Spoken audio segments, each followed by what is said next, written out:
unfortunately, Mr. Air Canada himself, Vince Carter, his career has come to an end. This guy was the most Right. electric player we've ever seen in Toronto. I know Kawhi Leonard's great, but when you're talking about electricity and excitement, this guy played 22 seasons for 8 different teams, was an 8-time All-Star, Rookie of the Year in a Toronto Raptors jersey, and he was the first one to really put the T-Dot on the map and That's what I was he gonna brought say, some bro. glory and fame to Toronto, Yeah. and unfortunately, with the new format going forward for the NBA, the Atlanta Yeah. Hawks will not have any remaining games. I know. I was gonna say he didn't bring a chip to us, but he brought basketball to the city. You know, no one talked about Toronto Raptors until It wasn't cool to be a Raptors insanity fan, started. and even Exactly. what's that actor's name in Marvel? The guy who plays the director of Shield, Samuel L. Jackson. Oh, I was watching a video of him at a Raptors game during those days, VC T-Mac. He was talking about how, you know, it wasn't always cool to be a Raptors fan. He became a Raptors fan when he was shooting a movie in Toronto. Yeah. But he's like, now, you know, VC and T-Mac, they brought it there, but it's really started with Vince Carter. And even though we didn't win, he made it all right to be a Raptors fan and gave us, you know, life and energy. And you saw what he did for the city. There's a whole documentary on it. Like, we don't have to repeat it, but like, this guy brought clubs into the city. You know, He brought bottle service to into Toronto. the city. Yeah, he brought bottle service. Like, yo, this guy's a legend to Toronto, and it's sad. You know, he can't finish off his career the correct way, the same way that these other legends have. And Yeah. farewell. You know what I was thinking? If this was a normal season, obviously it's not a normal season, but I believe you can buy out players after the trade deadline, and they can sign with the new team. They won't be eligible for playoffs, but they can play out the regular season. Don't do that. The NBA is not going to allow buyouts at this time. Yeah. But could you imagine if they did and he got bought out? Not in just Toronto, go somewhere where he could play out a couple of the last 8 games. Toronto will be legendary, bro. Yeah, he wouldn't. The best way to end a storybook career. He wouldn't, even if he was eligible for playoffs, he wouldn't see the court in Toronto in the playoffs. I know, but just to have him there and just to, you know, celebrate him in some way, I feel like it's needed. And you know what? His last shot of his career was nice, right? Swish 3-pointer. What was his last shot of his career? His last shot he took with the Hawks was a 3-pointer, like last minute of the game. Put it in. And he made it? Yeah. So at least he got that. You know, he said he's comfortable. Finish off if the way he Hawks started. don't come back, that he's all right finishing out his career like that. But let me ask you, what is your most memorable Vince Carter memory? What's the one that sticks out? When you think Vince Carter, what sticks out in your mind, the first thing? There's a bunch, and this one's probably viewed the most on YouTube. But, like, him jumping over that 7-foot man, like, I know it's overshown and people, like, we've seen it, like, a bunch of times. But when you think about what this man just did, it's not even a dunk contest. This was in game. It's the decision to, you know, what, I'm going to leap over this 7-foot man and slam it in. You probably won't ever see something like that in the NBA again. And that's something I will never forget with his career. Right, one of the best dunkers you've ever seen. So for me, it's a 2000 dunk competition, man. Like, I don't remember watching that in person, but it's just when you're growing up and you see those clips and you see the way people reacted for a Toronto athlete for us, because we got those reactions for the Maple Leafs when they're growing up, but that was it. So to see another guy and people cheering on somebody wearing a Toronto jersey in that dunk competition, that's just phenomenal to look back on. And it's crazy. Back in the day when they did, like, through the legs, bro, people are running on the court, jumping around. They got their cameras out. Shaq's face with that crummy iPhone, not iPhone, that little flip phone, and he's watching his face. He's like, he can't even make an emotion. He just can't believe what he's seeing. And that's Shaquille O'Neal. So, yeah. Man. Nowadays, it's like nothing. Everyone does it through legs. Yeah, no big deal. Jumping over other guys. You dunk with the elbow in the net now, cool, you got hops. Yeah. You don't see that anymore, though. The honey dip, or whatever it's called. Where you dip the hand in. Yeah. Listen, he was transcendent. He was transcendent. It means a lot. Especially to us, because we're from Toronto, so. But it's crazy how that narrative has changed, right? When he first left, and for years after. Really, I'd say until 2014, 2015, people hated him. And then they started to come around. And I really think the changing aspect was when he did that sit-down with Off the Record. with Michael Landsberg. It was him, And he Tracy get McGrady, explanation? and Charles Oakley. And give the explanation. Some people don't believe it, but he claims that they were on the road and everything was going down. He asked Sam Mitchell to meet him in the lobby of that hotel. He asked Sam Mitchell, please, don't let me get traded. I want to stay. Mitchell called the then GM, and the GM said, I don't care. He's gone. Yeah, but to the people that don't believe it, when you think about after all this time, why would he tell people that then? You know, like why would he be lying at this point? You could say PR. He already has a hatred, you know. And to win back the Toronto fans, because he still had the affection for the fans, and maybe it hurt him not seeing it reciprocated back to him. Even without that though, when he retires, Toronto's gonna love him. You know, as much as it sucked to see him go, it was amazing to have him. So, well, I think we'll kind of leave it here. Where does he sit in terms of the all-time great Raptors? All-time great Raptors? Yeah. Is he in the top 5, top 3? He's definitely in the top 5, without question. Definitely in the top 3. No, I just don't know if I can put him at second over a guy like DeRozan or even higher. If you're looking at kind of like Raptors careers, obviously if you're going best player ever, it's going to be Kawhi. If you're looking at Raptors careers, for me, it's Kyle Lowry's going to be at the top of that list. And then DeRozan's going to be number 2. And then, like, you could make a good case for Kawhi to be 3. If not, it'd be VC. Wait, hold up. Time out. What are you saying? Lowry's number 1 on? Lowry's number 1. As what, a Raptor? Yeah, Raptors careers. Okay, careers. I thought you said player. I'm like, no. bro, what? Like, guys who had the best careers with the Raptors. He was here just as long as DeRozan. He doesn't have, you know, the point. DeRozan has the points records. Lowry has the assist records. He was our leader throughout turmoil and grace, and he's got the chip, right? And even though it was Kawhi Leonard, Kyle Lowry was a huge part of that championship. To me, he's number 1. He should be the first jersey retired. I don't think VC's jersey should be retired, but he's in that 3 or 4 spot. I thought Kawhi's should be retired. No, if they retire Kawhi too. We can have this discussion now or later, whenever you want. But to me, retiring Kawhi's jersey is such a weak move. It comes as an organization desperate for approval and recognition. This guy stop looking at it like that. Look at it a bit more sensitive, bro. He gave you something. He gave you something, bro. You've never had that feeling in your life before. But regardless, that's besides the fact. We're talking about VC here. VC, top 3 to me in the, all-time Raptors. And it sucks that he has to go this way, but Toronto always love him. I think to the day I die, I'll always wish. I think it was 2017 or 16. It was perfect, where he was bought out by Sacramento. Yeah. And it was like, man, the Raptors should snatch him up. Just get him a few last games in the Raptors jersey. It never happened, but that's all right, man. We'll look back at those highlights and the way he played for us forever. I know. All right, shall we move on to our next topic here? Yes, sir. All right, Mr. Kendrick Perkins. If you watch our podcast regularly, you know how much this guy gets us amped up and gets us to disagree on much things. As I hate him, bro, he's constantly in my head, bro. Every time he posts, there's a post about a debate he has on Instagram. We send it to one another. We start debating. We're always on the opposite sides. You either attack it or you agree. Yeah. So this time, you had sent me a post. He had said that James Harden is a better player than Steph Curry. That's what it was, right? And let me get this straight. Before we're talking individual, overall. See, play. Stop trying to. I don't want to hear chip talk, and I don't want to hear. Hold on. Oh, whoa. First of all, you cut out there. Second of all, you can't pigeonhole it to just the individual player, because great players, like, there's so much more in terms of how they work as a team than just individual talent. This is directed. You can't say you can't include chips and wins and all that, because that's the point of games. I'm picking a player. I know, but when I give my piece, I don't want all I hear back is chip. No. Never chip. Listen, I'm not defending Michael Jordan against LeBron James here. Relax. Yeah. Right. That's everybody. 6 chips. But yeah, so James Harden versus LeBron James. Who's the better player? Who would you rather have on your team? LeBron James. James Harden, Stephen Curry. I was thinking of the greatest of all time. Sorry. Really, we know who's going to win this one.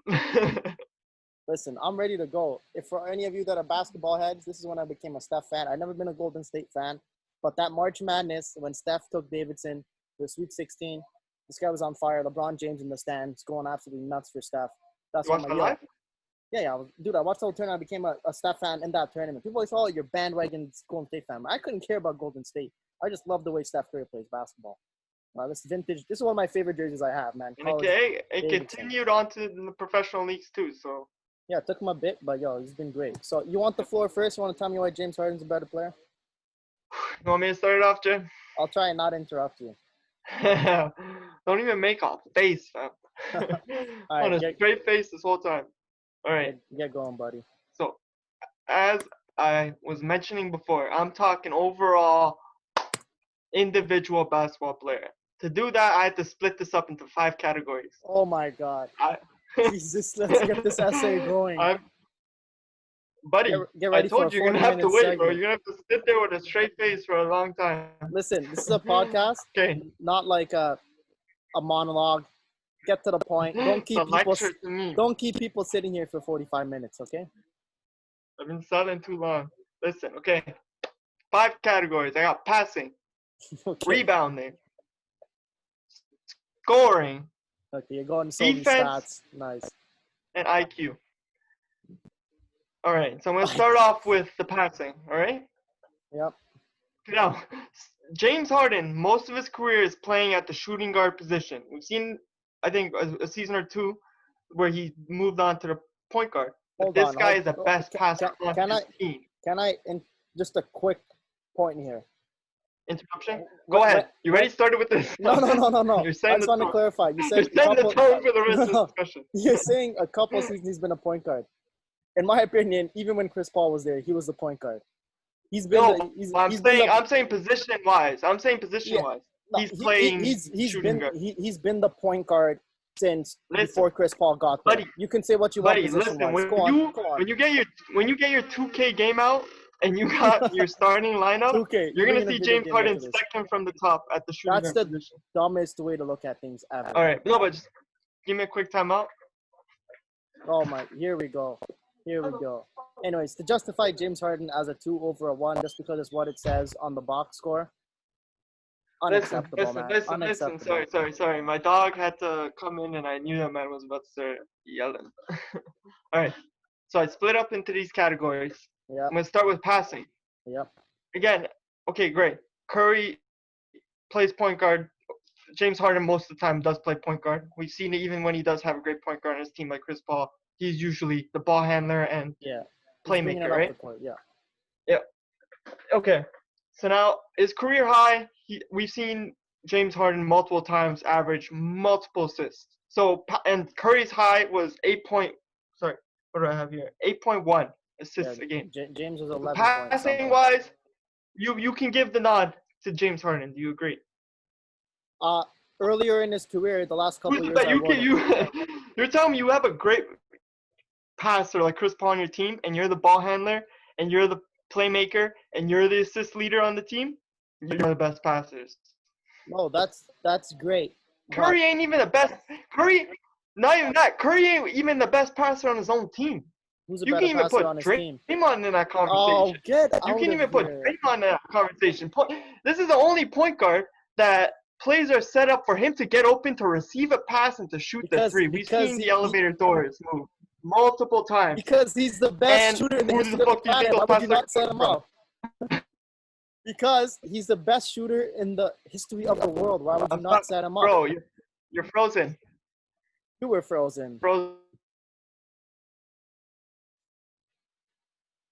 Wow, now this is just really frozen. Am I frozen? No, now you're good. Okay. You were. Okay, back to what I was saying. Passing, I'm giving the nod to James Harden. Numbers-wise, you're going to give James Harden. Like, he's the one that's making the plays, and he's the ball handler on the team. He's not the guy that's looking for the open shot every time. All right, now I'm going to move on to... What? I can't believe you just uttered those words out of your mouth. That James Harden doesn't look to... Catch and shoot? That he doesn't look to score? Catch and shoot? He does catch and shoot. Okay. Every play? Steph, catch and shoot. James Harden. Let me just go ISO 75. I'm gonna get into Curry's offense later. Okay. So now I'm going to move on to rebounding. That ain't even a question. Get to the point He's here. averaged every year more rebounds a game. I'm talking overall players. I'm looking at all aspects of the play. Okay. You know what? I'm just going to say I think rebounding is irrelevant when you debate players. The taller guy's always going to have more rebounds. Like, let's be real. James Harden has had a high of 8.6 rebounds a game in 2017. Congratulations. That's a big impact. Don't even tell me that these guys don't make an impact on rebounding. This guy's averaging 8 rebounds a game. Yes, I'm not saying that rebounds don't matter, but how much taller is James Harden than Steph Curry? No shit, he's gonna be a better rebounder. Okay, I'm moving down the list. I've already found 2 things that this guy's better at. That you think you found 2 things. Go on, man. I didn't find. It's factual if you look at the numbers. You're dragging this on. I'm gonna move on now to their offensive play. Because both of those guys, like, listen, if we're talking about the best shooter of all time, without question, it's Steph Curry. You know? Like, I'm not even going to argue that. I'm not talking about shooting. I'm just saying, when I've seen Curry have a bad game, go over the Philadelphia 76ers, he finished the game off with 0 points. You see James Harden going 0 for 30, if anything. This guy finishes off with 30 points because he makes it to the free throw line consistently. You totally cut off for a bit there. I kind of got half of that point. What part did I cut off at? Because I'm getting into this, but you said Steph goes and then it cut off, and then you said against Philly and finishes with 0 points or something. I said when Steph Curry is having a bad game, he went 0 for 11, all threes, finished the game off with 0 points. James Harden, we have seen time and time again. He has a bad game, but for some reason, you look at the box score, this guy's almost got 30 points. And you want to know why? Because he finds another way to score when the shots don't go up. He always finds a way to get to the line. And that's a part of the offense that is really underrated. But that's what I'm saying. When it comes down to it, and you're looking at Curry, it's hard to say it. It's a hot take, but he's a one-trick freaking pony. He can shoot the ball. Are you kidding me? He can shoot the ball. He can give you a floater, but he will not give you more than that. And that is fact. You know what? I just have to pause it here and say, I guess you don't watch basketball and you don't watch Golden State games. His ability to attack the hole and finish at the rim, it's second to only. You tell me Curry's a better finisher at the rim than James Harden. They're pretty close. They're not close. They're not close. I'm saying Steph is only second to Kyrie Irving. Don't even give me this. He is a 3-point shooter, and if he does not have that 3-point shot up, he will give you a floater. That is what you're dealing with offensively with Curry, and we've seen defenses start figuring it out. No, we haven't. You're just lying and spewing fake news. That's not fake news. If you look at, you want me to give you numbers here? Well, I don't know how you find his layup. When he had a bad game, he went 0 for 11, finished the game off with 0 points. You will never see a guy like James Harden finish off with 0 points because he will always find his way to the line. And that's a part of his offense that's so underrated. People don't talk about it enough. And listen. Points on the board is going to help the team out. I was going to save this, but if you recall, I can't remember which game it was because you're talking, he goes 0 for 11, finishes with 0, which has happened once in his career. That game when, I forget who it was, either Clippers or OKC, and he pulled up the stupidest three-pointer from almost the logo, went 3 dribbles between his legs through some guys, was running backwards, turned, and put up the 3, essentially to win the game. And Steve Kerr was like, what are you doing? And then it's like, Steve Kerr said to him, I can find the clip. Oh my God, I'd love to have your confidence in your game. Like, this guy went 0 for 9 from 3 and then hits the biggest 3 of the game, comes to in the clutch almost every single time. He does that so much when his 3s aren't dropping. Wait till the fourth quarter, he's going to drop them. And I'm saying, if we're talking about shooting, one of the best shooters of all time. What? What'd you say, sorry? You found one game where he really sucked. Congratulations is what I'm saying. You're not listening to what I'm telling you here. He has a bad game, but the reason he's having a bad game is because he's getting shut down at the 3-point line. He will not he does not produce if it's not at the 3-point line or if it's not a floater. He does not get to the line like a guy like James Harden. And that's okay. Go on. Get to your next. Get to whatever your next category is. But you've said this point 85 times. Just move on. Now you're frozen. What's going on here? Of all time. Wi-Fi. And we can agree here, right? Both of those guys are one of the best scorers of all time. Okay, yeah, you froze there, so I don't know what you're saying. Sorry, yeah, that's why I repeated myself because I assumed that froze. But when you look at their offensive game, there is a difference. Yeah. And Okay. one guy, I get you. And one guy does have more tools in his bag. Can we agree here? That's your take. Move on. Okay, I was gonna see if I get an agree, I'm leaving because this conversation is not. All right, now let's move on to another thing. You're probably gonna tell me that he's taller than him, so it makes a difference. Defense. Neither guy is a great defender. Both guys are bad defenders. Don't even give me this argument. I'm Just gonna give stop you it. this. They both I have a suck stat at defense. of this season. James Harden has held his opponents to 32% inside the post. Curry's probably take Curry in the post, 90%. You know, yeah. Every time Harden every time you see a superstar player on the other team, you will never see Curry guarding them. Rarely, you will always see they'll make a defensive matchup of Klay Thompson moving on to him, make a matchup of having Draymond play a few rounds on him. You're not seeing Curry defending the biggest stars in the game always.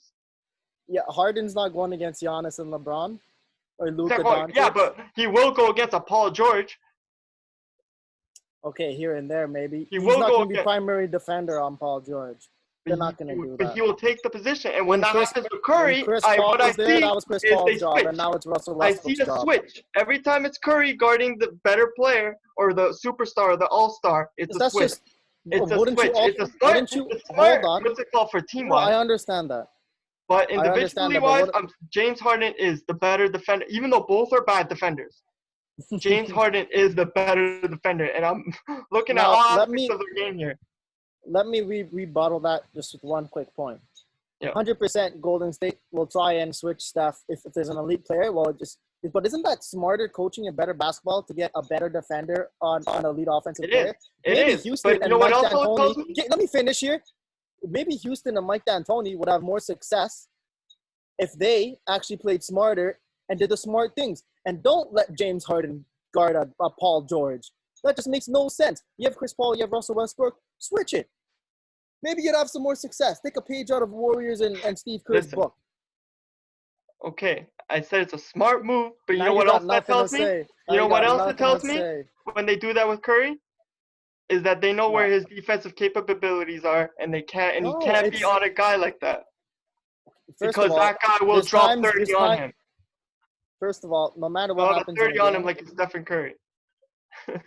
First of all, no matter what happens in the game, you cannot switch every single play. So if you're saying every single play, that's just not true. And dude, it's smart basketball. If I have James Harden or Steph Curry on my team, we're not talking about we're not talking about what's smart for the team to do. I'm talking here about individual player and individual defenses. But you're using James Harden is the better defender than Steph Curry. No, but listen, this is factual. Because your argument. No, because your whole argument here is based off the team system. Using the team system to demoralize Steph's defensive game. What the team thinks of you tells me something, bro. What the team thinks of you is telling me where your defense is at. Because I can't play Curry, so I don't know how his defense is. What I'm seeing is, from live play, I don't see Curry guarding these hard offensive scorers. So you will see James Harden doing that. So tell me this. Because James Harden has a better defensive capability to guard a guy who could drop 30 points than Steph Curry does. Stop just getting angry here. He doesn't. Yes, you would rather see James Harden fail at defending an elite player than Stephen Curry just not doing it and actually winning games. You'd rather see a guy fail trying. Why is he known as a terrible defender then if he has all the success guarding elite players? I gave you a stat. You take James Harden in the post. His opponents have been shooting 32%. In the post, my friend. Yes. With his position, where does James Harden have to guard guys mostly playing point guard or shooting guard? On the perimeter. No?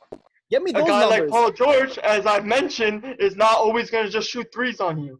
He's going to give you more looks. Mid-range, he's going to give you different takes. And what qualifies as James Harden can guard that, and Steph Curry cannot. And tell me, what do they classify as post defense? Anything within the key? So even like short jumpers? Yes. Anything in the key? Okay. Yes. Okay, go to your next point. All right. And now, anything else? Overall, I did. Okay, I was gonna go into more, but I've already taken enough time here. Taken. I think Learn I've drawn English. out. I think I've drawn out the blueprint here and the picture. James Harden is a better overall individual player than Stephen. Keep a 30 on him, Curry. Okay. 30 on the 30. Now I'm really curious to see what you have to say after all that. I just said a bunch of jargon, propaganda, BS.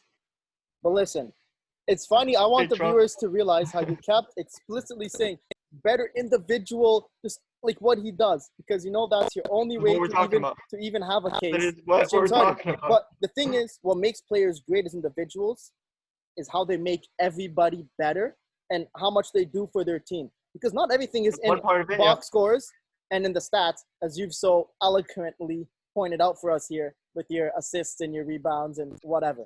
Now, I'll start off with my first rebuttal on your saying that James Harden's a better passer. Now, he averages more assists, but that's also due to the nature of his game. Kind of like a guy like Giannis, Russell Westbrook, LeBron James. They attack the paint, right? When it collapses, it's easier to kick it out to an open shot. That's why James Harden gets a lot of assists, or, throwing the alley-oop to Clint Capella when you're attacking the hole, when the help comes to the guy open. You were just telling me he'd man shoots threes. The guy's staying at the perimeter. He's playmaking. He's not just driving in and passing it out. Is that what you're saying? No, I'm saying quite a bit of his assists come in that way. James Harden isn't the type of point guard, in my opinion, who's going to go and orchestrate a play, because I've barely ever seen that from James Harden. Steph Curry I've seen that many times, and especially that could be seen in a center like Clint Capella, whose numbers kept going up. Yeah, I just said he's shooting from the perimeter. I just made the point, actually, if you listen to me, that he helps Clint Capella. So just listen when I speak, would you? And I will say, when it comes to the type of passes, I will say Steph Curry can make way more difficult passes than James Harden. We've seen the type of passes, whether it's the behind the back full court to Kevin Durant, or if it's over the head to Draymond Green. He can make more difficult passes than James Harden. But I don't even care about that. Yes, he can. Watch the tapes. Yeah, but I mean, that's so stupid to say. You make difficult passes. No. You can make fancier passes. Like, bro, the guy not fancier, more difficult. More difficult. When that assist and that when you get it to your open guy is tougher, right? Now, because you agreed with me that most of Curry's plays are him getting open and getting the shot, not him playmaking and making a pass. I never agreed with that. Rewind the tape. You did. No, I did not.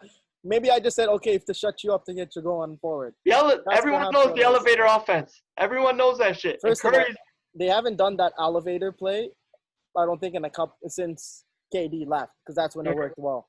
Yeah, because since KD left, because Curry's played like 10 games since Curry left. Oh, sorry. Even the last season, KD. But you were talking about, Steph. He has bad games. He's irrelevant, kind of ineffective.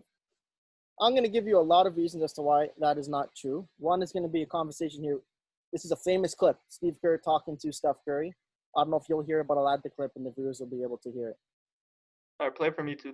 Here's what I'm going to show you. That's your shooting totals. That's your plus minus. All right? So it's not always tied together. You're doing great stuff out there. The tempo is so different when you're out there. Everything you generate for us is so positive. It shows up you'll here. Hear it's not always there, but it always shows up here. You're doing great. So Steve Kerr saying this is a game where, Steph doesn't have the best shooting totals or offensive totals. And he shows him on a chart and he says, look, these are your personal totals. Here's your plus minus and what's happening with the guys when you're on the floor. He says your positive impact doesn't always show up here in your personal columns, but it always shows up here. And he said everything you do for us is so positive when you're on the court. So that just debunks your whole bloody argument there. And of when Steph has a bad game, he's ineffective. Yes, it does, because he helps his team in so many different ways. James Harden doesn't.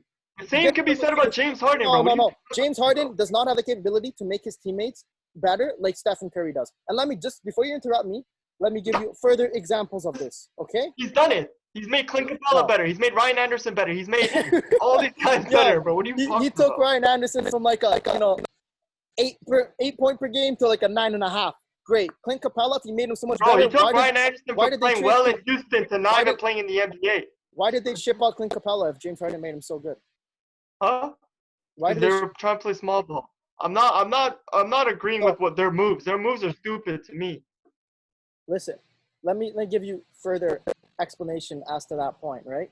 So when you're looking at when Steph Curry's on the floor and off the floor, it's outstanding how much better Klay Thompson, Draymond Green, essentially the whole team becomes when Steph's on the floor. Because the way he facilitates movements off the ball, on the ball, and gets his guys rolling.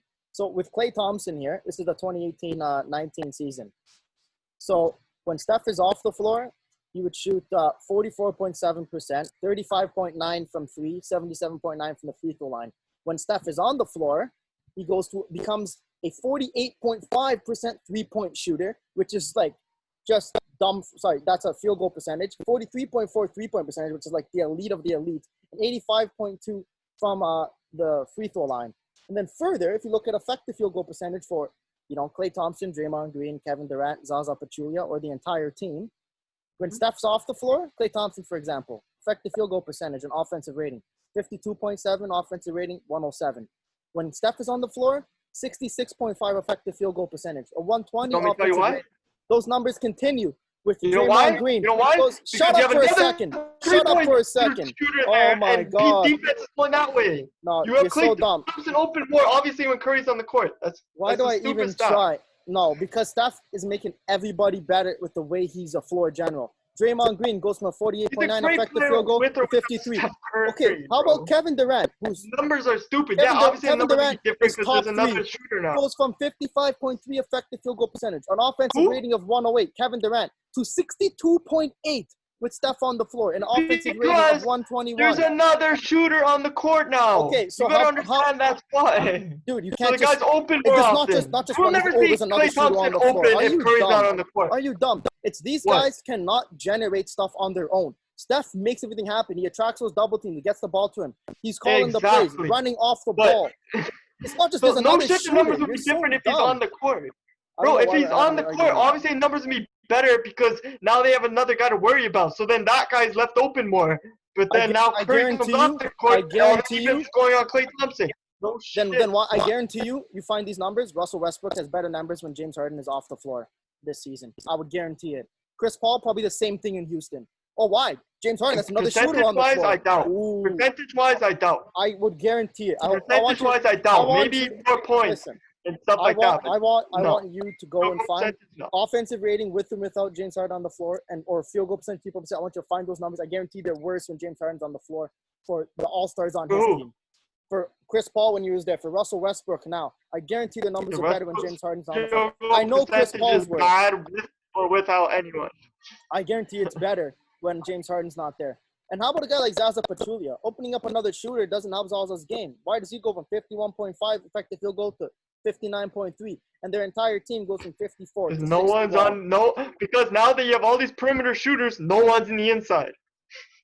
And that's why. I'll go further to this. This is nothing. There's no stats to quantify this debate. All right, this topic. Yeah. Sorry, it comes down to clutch and the winning drive. We've seen Steph perform. He's had some, up and down moments in the playoffs, but when it matters, whether KD's there or not, he's been able to lead his team in the most crucial moments. And he won a chip without KD. So yes, listen, you would have to give me 20 minutes to explain how that Iguodala did not deserve that Finals MVP and it should have been Steph, and how they actually had to change the voting qualifications for the Finals MVP for Iguodala to win that. People don't realize that they actually changed the amount of votes required. But they still did it. Why did they do it? Bro, when it's all set in stone, the man did not win the Finals MVP. Has James Harden done any playoffs, Finals MVP, playoffs, anything when it actually matters? In the clutch, in the time when his team needs it most. Where does he often go? Yeah, has Harden never had a team like the Golden State Warriors? Nope. Okay. Not once. You can't even tell me yes. If you compare the 2015 Golden State team, Harrison Barnes was a role player that Steph and Klay made a lot better. Would you agree? Look what he's done after. Steph and Klay made Harrison Barnes. Then you had, a good veteran Iguodala, and then Steph and Klay and Draymond, your power forward. You could compare that to James Harden when they had Chris Paul that year he got injured, and then they had, Eric Gordon was performing at a high level that year. Clint Capella was at a high level. They had an elite team. But every time this team needs him most, even we've seen it this year in the regular season, he's creeping in. James Harden has not been able to come through. And in recent years, I said this to you the other day when we were debating through text, why has his assist numbers and his overall game depleted the last few seasons. I don't understand that. What do you mean? His assist totals have gone down each of the last like Westbrook, 3-4 seasons. and he had Chris Paul. No, I'm pretty sure the year where he averaged 11 or the year he had like 9 or something, Chris Paul was there. 2016, he averaged the 11, right? Yeah. Yeah, Chris Paul was there. That was the first year with Chris Paul. Yeah, but that was still the But then he stopped trusting his teammates, and it's like just to go back to the Last Dance documentary. How did Jordan win his first chip? When Phil Jackson made him realize trust your teammates, and James Harden struggles to do that. And it's just, who am I going to go in the trenches with? If I need a game, I need to pick one player between James Harden and Steph Curry. I have more faith that Steph Curry is going to come through for me than James Harden. You can look at all your numbers. You can look at all your numbers. But what I've learned in sports and even in online hockey management and scouting quiz taken out, numbers are only like a fraction of what goes on. And the example one of my professors used with me, he's a scout in the Western Hockey League. He said, we had a kid who our GM asked me, why are we not taking this kid? And he made different recommendations. He goes, you're not going to win with him. Because what are you talking about? The kid had like 82 goals in a minor hockey season of whatever it might be, 40, 50 games. And he said, well, look at his numbers in the games that were 3-2 wins or losses within one game. Then look at his numbers when his team won 7-2. His team wins 7 or 8-2. He's got 5 or 6 goals. When it's a 1-goal game, he's got 0 or maybe 1 point. And that's James Harden in a nutshell. What do you got to say? You can't say none to that. That's James Harden. I let you tell your little sad story. What do you mean? I'm making a comparison.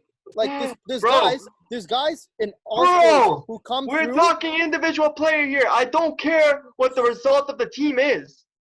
This guy's had a better team for the last fucking 5 years than James Harden. You can't even question that. That's the dumbest opinion, because why would I take a player if he can't help my team win? As great as individual player Steph Curry hasn't helped his team win without another All-Star ever. First of all, who in the history of go through the last 10 years? Yes. Tell me a guy who's won. I'll even open up the last 20. A guy who's won a championship with only one All-Star on the team. With 2. With 2. I can name you a number. Curry has 3, if not 4.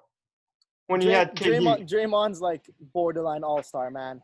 No, he's not, bro. Those years he was not. 2016, it was no borderline All-Star. That guy was one of the best freaking centers in the league. He was a power forward, but that's besides the point. Was he at that year? Whatever he was best in that position. That's fact. He was an All-Star for a reason. Yeah. To me, man, you're looking at it too simplistic.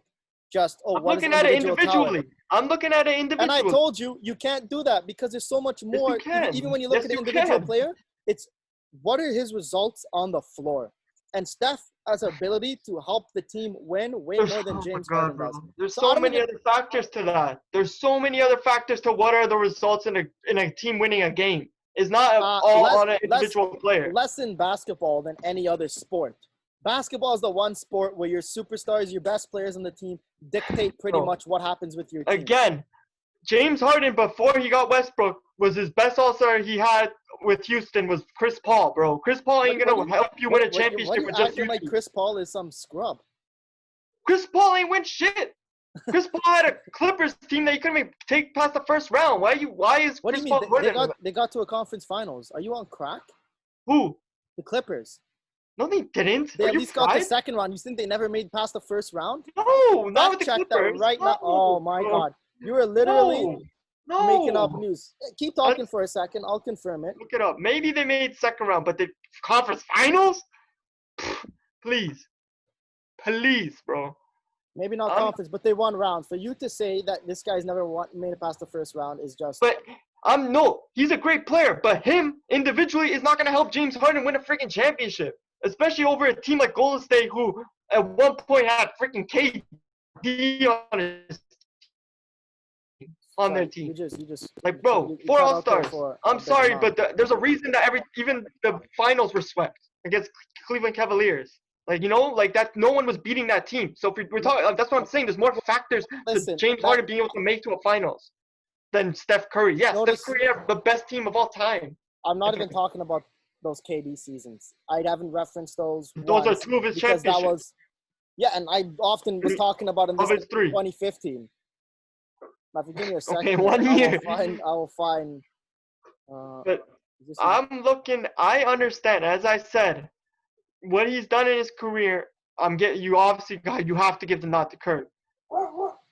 Best shooter of all time, Curry. So I'm talking all the intangibles that involve an individual basketball player when they're stepping on the court. 2013 and 2014 Clippers lost in the second round. Okay, that's what I said. Second round, maybe. But even that, what does that really amount to? I'm done with this. We'll let the people debate. You can take James Harden because you think he's a better individual player, and you can enjoy losing for the rest of his bloody career. And I told you, we'll be looking back on this. He's what, I think 32-ish?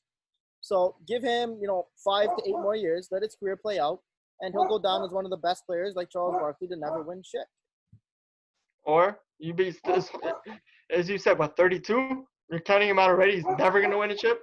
I can guarantee it. Stranger things have happened, bro. You're crazy. Dude, lay down the bet. James Harden, no chips the rest of his career. I'll lay down the fucking bet. And, this all started. I sent you that video of Kobe saying the way James Harden plays, he's not going to win a chip. And that's Kobe mother effing Bryant, one of the greatest of all time talent. And what year was that in? That video was the last year with Chris Paul. But James Harden, that was the last year with Chris Paul or the second year with Chris Paul? Okay, regardless, I don't think it really changes. I'd say 2015, bro. The guy's telling us this. Okay, and as I said, his team game and his assist numbers have depleted, so he's gone even more towards what Kobe was saying is not going to win a chip, playing isolation basketball. But really, without 3 All-Stars nowadays, ain't nobody winning a chip. What? Maybe LeBron. Maybe LeBron. Siakam was not an All-Star last year. Raptors won with 2 All-Stars. Okay, but that's what I've said. There's so many intangibles to why they won a championship. No. Everything you said, I got a rebuttal that's wrong. And we're frozen once again, but that's fine. I just can go on about his spiel of Steph has All-Stars to help him, which he undoubtedly does. But you froze for a long time. So I don't know. On my screen, you were frozen. I was trying to entertain people by talking. Okay. But whoever the viewers got, one of us was talking. Probably we were both frozen and they're like, what's going on? We'll have to do some editing there. I think we can move on from this. We're never going to agree. Nothing more. Listen, the next time, hold on. Comments, bro. Tell me in the comments who you think is better individually. I'm just going to say within the next couple of days, whether we'll be on the phone or texting or whatever, and you'll be like, I had to argue this point, but Steph's better. I guarantee. How many times did that happen on the show afterwards? Like, that's happened, but I've told you before. Why are you exposing shit, bro? Well, I told you before the fact that I didn't believe this. No. Listen, you lose these debates. You admit it afterwards. It's all good. Either way. We'll close off that segment there. Steph Curry, this guy, been leading his team to wins since he was a little baby, and that will never stop. We'll move on for now. All right. As of time of recording, the NBA now has officially approved their 22 NBA team format to return to play. Now, as we're recording, they not have confirmed whether they're doing regular playoffs, conference versus conference, or 1-16. Now we know only Washington's coming back in the East, but in the West, a lot of teams coming back. The 8 playoff teams right now, and then you have Portland, New Orleans, Sacramento, San Antonio, and Phoenix coming back. The last 2, I don't really know why they're coming back. They've been pretty garbage all year, but they got a chance. Do you like the way that the NBA is going about returning to play? Well, I felt this is the only way to return because obviously you still have to let those teams that are so close to making the playoffs still play. But I like that they chose the 22-team system instead of allowing everyone to come back and just play stupid, nonsense, useless games, Yeah. So I felt like this was the only way to come back, is what I expected. I'm just really curious to see what they're going to do with the whole playoff format. Yeah, so before we get into the playoff format, now, these remaining games, especially for the Eastern Conference, these are going to be tough games. There's no bad team coming back in the East. And in the West, obviously, you have a few, the Phoenix and San Antonio, Sacramento, that are weak. But according to Michael Grange of Sportsnet, here's what he's told that the Raptors schedule is going to look like. And this is tough. Philadelphia, great team. Boston, pretty good team. Denver, really good team. Then the Lakers, Milwaukee, elite teams. Houston, Miami, really good team. And then one trash game against Orlando to close off. So the best part of this is we're going to be watching great basketball games, 100%. Hopefully. Like, these are going to be elite teams going against each other for 8 straight games for about, I think it'll probably be 3 or 4 weeks. I think that's the best part. Yeah. Do you think they should keep it regular conference playoffs or go a 1-16 format? Just by they set it up, I thought this is set in stone. They're just gonna do conferences because they allowed all the I don't know. It seems the most right way to do it because if you just want to keep it as simple as possible, come back and just make sure you ensure that this is gonna work out and you already know how the system's gonna work. I don't think it's the time to really switch the playoff format and the system. It's too I feel like just keep it East-West. I'd like it that way because I'm used to it like that. But because if you do the 1-16, I don't want a team like the Raptors or something having to play a team like the Clippers in the second round. It's just something. It's just so weird to me. I will say if the standings stay as they were and they get 1-16, I think Raptors would play Denver either first or second round. That would be a crazy series. One, seeing Jamal Murray go against the Raptors playing in the playoffs. Yeah. Oh, I wouldn't be playing in here, but just playing against the Raptors would be sick. Yeah. I think the intrigue for the league to go 1-16, it's something that we know they've always wanted to do, but they haven't done it because of Why? travel. I don't know. They like that one, you can get now the Lakers-Clippers finals matchup. Instead of a Western Conference finals, they'll meet in actual finals, which obviously the league wants both those teams in the finals, and they want one of those teams to win the chip. I feel like that's all they want. Right? Yeah. And now there's no travel to be worried about. For me, the reason why I don't want to see it is everybody talking about any sport, whether it's MLB, NHL, NBA, NFL coming back, are these championships going to have an asterisk? Some people have said yes, some people have said no. To me, how do you avoid having the asterisk? I think we talked about this NHL as well. Make the playoffs as similar as they normally are as humanly possible.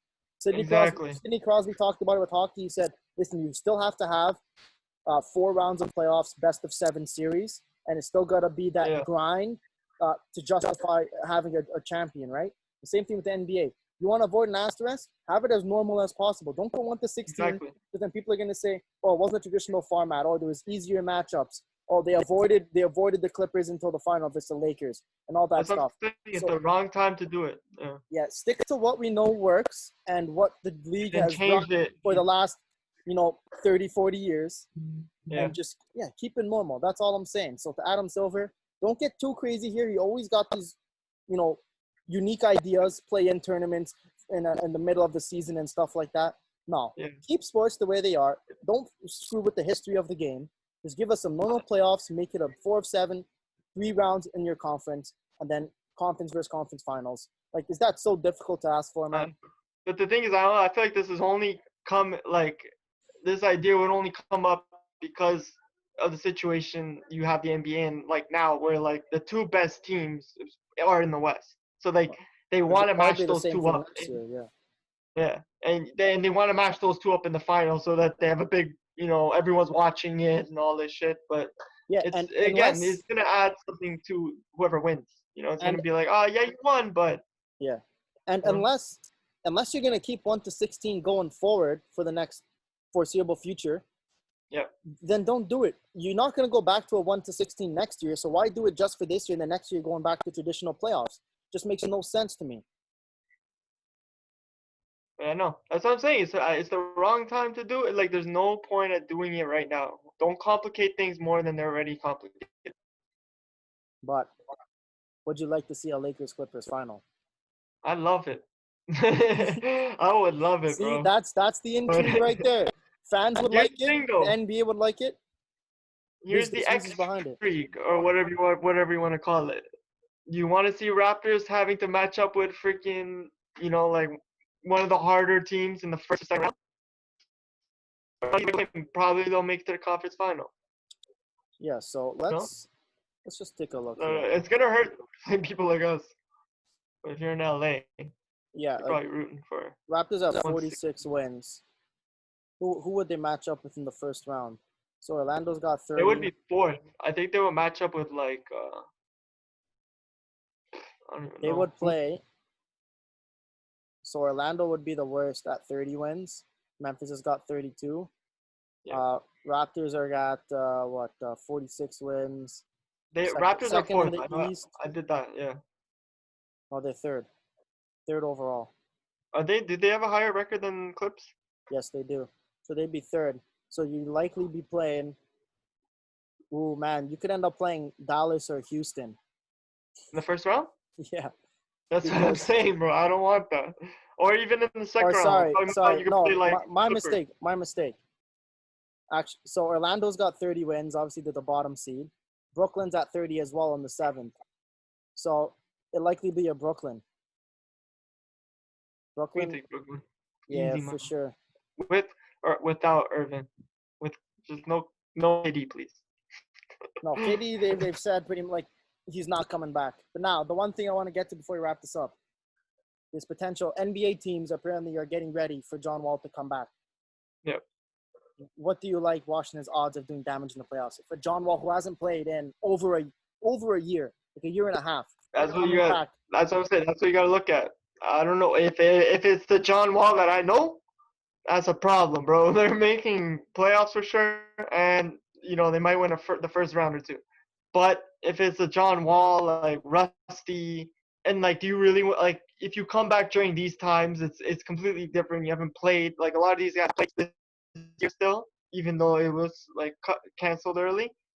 You haven't played in 2 years. You're gonna just come back and think you're gonna make it. Like I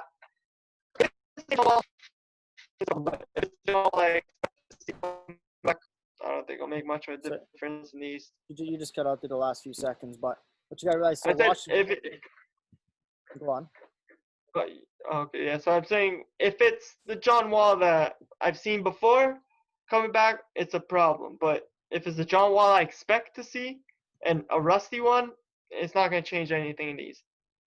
Here's my thing with John Wall. I pray it doesn't go down this way. John Wall says he's gonna come back better than he was before.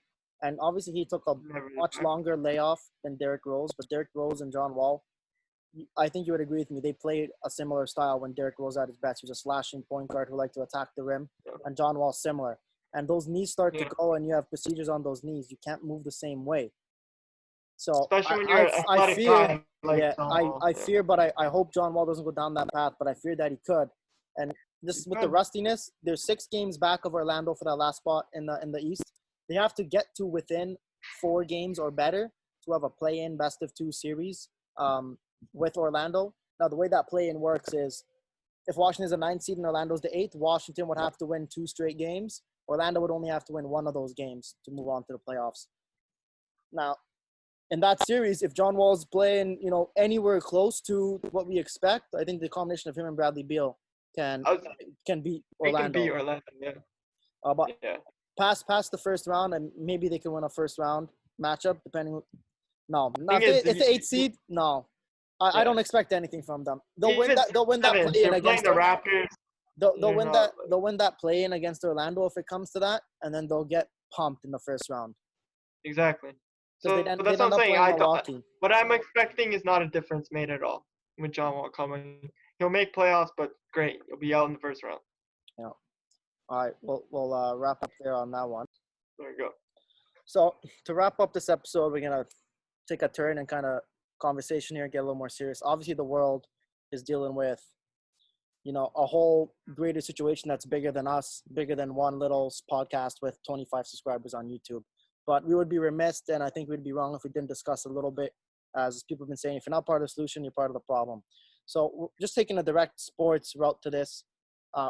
Maybe let's discuss Drew Brees. He's been in the news a lot lately, probably the biggest sports aspect that's taken a front seat in the last 24 hours.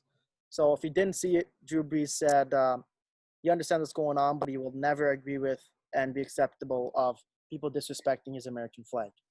Michael Thomas, Malcolm Jenkins, LeBron James, Steven Jackson, the list goes on. A lot of guys took issue with Drew Brees' comments and attacked him. And Drew Brees earlier today issued a lengthy apology. What did you make of his apology and his statements from the get-go? Here's the thing. Like, what he's saying, so when they did what Kaepernick did, where he's trying to, it's basically a silent protest, right? Like you're doing it, you're protesting, but you're not making a big thing about it. You're just keeping it to yourself. So then, so someone does that, so you have a problem with that too, and then obviously the violent protests are a lot worse. But I'm saying kneeling, what Drew Brees' comment does to me is like you didn't understand what a guy like Kaepernick was trying to achieve It's or tone trying deaf. to It's tone change. deaf. Yeah, you're not understanding what the issue is here. You're just sticking with your mentality and your morals and what you think is right or wrong, and you're not which is it's a almost big like part of the problem of what exactly. people are fighting for right now. Yeah. But now with his apology, it's bullshit, bro. He said that shit because he believes that shit.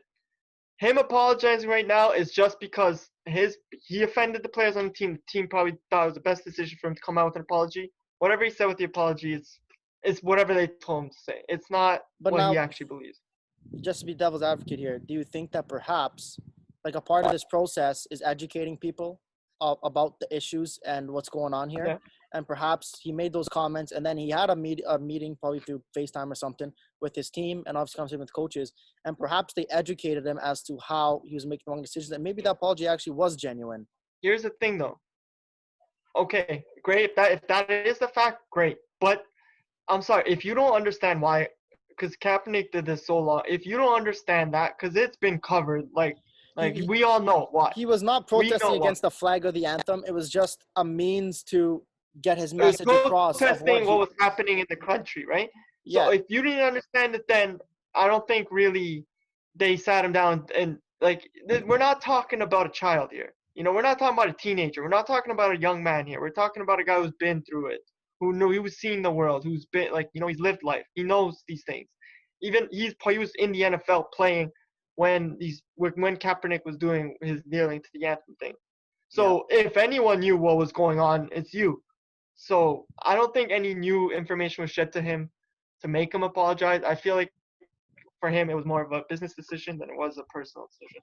Yeah, I think there's a small part of me that believes that perhaps he was educated on these issues afterwards. I would like to. Yeah, I would love to. And maybe his apology was genuine, but there's a bigger part of me that believes this is more just a PR move, and he shouldn't be forgiven for his comments. And I just can't believe how tone deaf he was. Even if you have those beliefs at that time, right? Yeah. You have to recognize the climate around you and the situation that's going on and how your words are going to have consequences.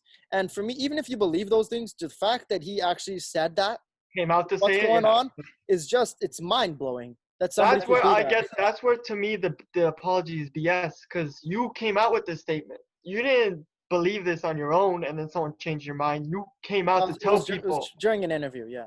I know, but you decided that, okay, I'm going to use this interview or this question and, kind of promote what I believe. And do I think his beliefs were changed in a day or two? No. Well, I guess we'll never know, because he'll probably never say. We'll never know if this is purely a PR apology or, whether his mind was actually changed. But we're in an interesting time here. Hopefully some good change comes of it.